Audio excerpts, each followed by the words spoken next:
Se você quiser comprar um carro que topa tudo, o carro é a picape Estrada 1.4, super econômico, é uma picape excelente.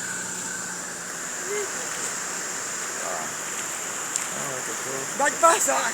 Dá. Aqui a picape Estrada, ela passa em tudo. É que eu quero só filmar aqui para mostrar. Esse carro aqui, ó. É muita água, né? É água. Obrigado, viu, amigo? Até logo.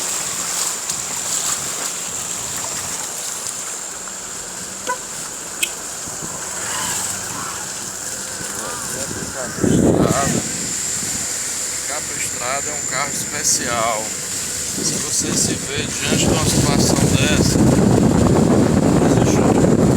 um carro pequeno, se você viaja em estrada, Corolla, esses carrão e máquina, presta tudo.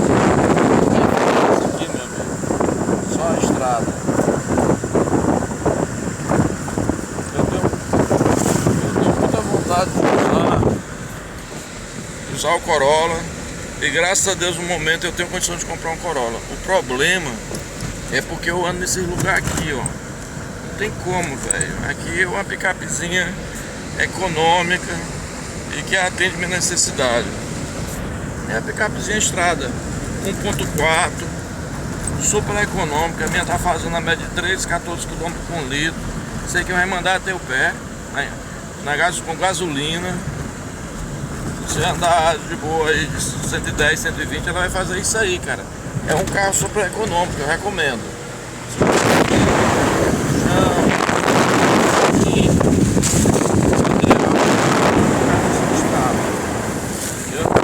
Pra você trabalhar.